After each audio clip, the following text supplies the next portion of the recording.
মান্ধাতার টোপ ও ঘনাদা। প্রেমেন্দ্র মিত্র। প্রলয়োপয়োধি জলে ধৃতবাংশী বেদাং বিহিত বহিত্র চরিত্রম খেদম।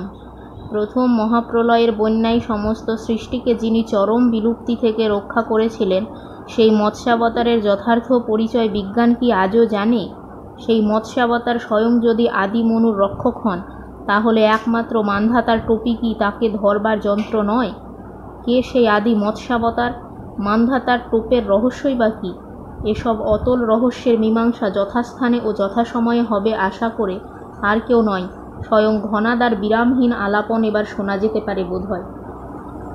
হ্যাঁ, আমাদের সকলকে বিস্মিত বিহ্বল করে তিনি সম্প্রতি দাঁড়ি কমা ছেদহীন যে ভাষণ দিয়ে চলেছেন, কোনো দিক দিয়ে তার কোনো কূল কিনারা না পেয়ে আমরা সত্যিই দিশেহারা।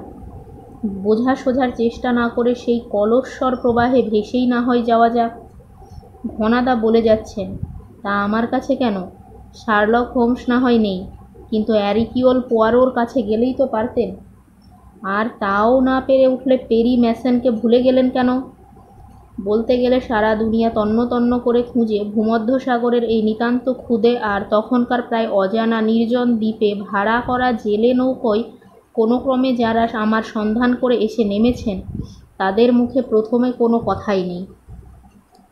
আমার গলার স্পষ্ট বিরক্তিতে বেশ একটু বেসামাল হয়ে দুই নতুন আগন্তুকের মধ্যে বয়স যার একটু বেশি, সেই রোগাটে চিমসে চেহারার টাক মাথা মানুষটি আমতা আমতা করে বললেন, আগে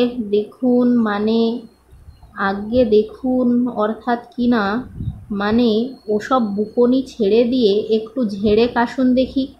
একটু ধমকে দিয়েই এবার বললাম, ব্যাপার যা বুঝছি তাতে মনে হচ্ছে হঠাৎ গা ঢাকা দেওয়ার দুনিয়ার এক সেরা ধাপ্পাবাজকে হন্যে হয়ে আপনারা খুঁজছেন, কিন্তু তা